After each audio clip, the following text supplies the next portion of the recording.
I state your full name. I, Dakota Lewis Meyer, Do solemnly swear do solemnly swear that I will support and defend the Constitution of the United States that I will support and defend the Constitution of the United States against all enemies, foreign and domestic. against all enemies, foreign and domestic. So help me God. So help me God. Congratulations.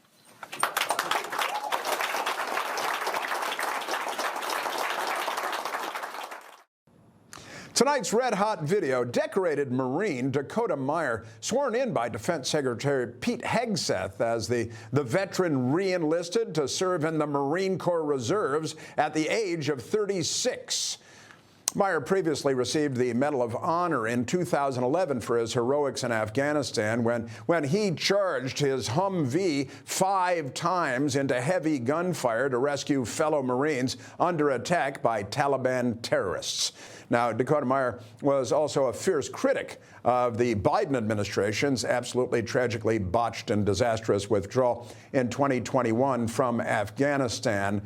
Military morale remains very, very high under President Trump, not the case under Joe Biden, with Pete Hegseth, the Secretary of the entire Department of Defense, touting in February that the U.S. Army had its best recruiting number in the past 15 years in January of 2025, a clear sign that young Americans are willing and eager to serve under the America First leadership of the Trump administration. Now, I've got to say, we have a United States Marine at the table.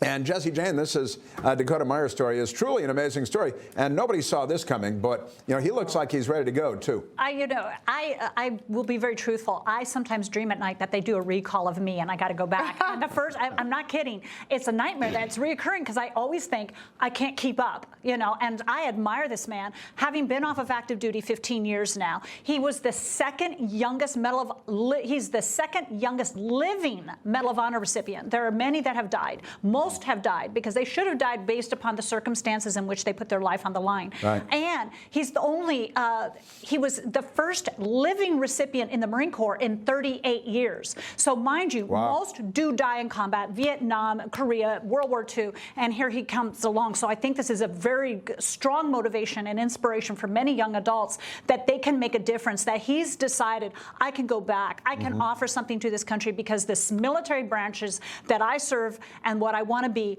I can offer something to it. It won't be to the detriment of the liberal policies that the Biden administration had pushed down the throats of the military. You said how many years you've been out of the Marine Corps. How many years were you in the Marine Corps? I was in the United States Marine Corps 20 years. And so I will tell you, I know how tough it is. And I know going back on active duty at age 36 is no small feat. The average age of a United States Marine is 21 years old. So keep that in mind. And when he was fighting in combat, there were 4 Marines that were killed that day. 2 of them were gunnery sergeants, which tells me they were fathers and had children normally because that senior rank that they were, and 1 corpsman and 1 lieutenant. So it was, but he defended and protected 24 men in combat that live today because of his heroics. Foldy, a great Marine Corps moment, a great Pentagon moment, a great American moment, and this guy, Dakota Meyer, is just boy, he's one for the books.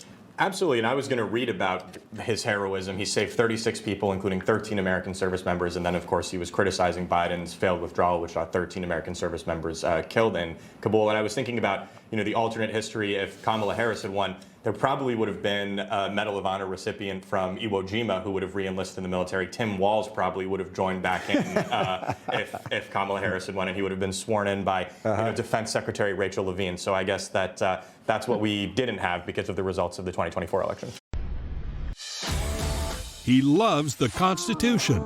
He fights for what's right. He hates the bad guys.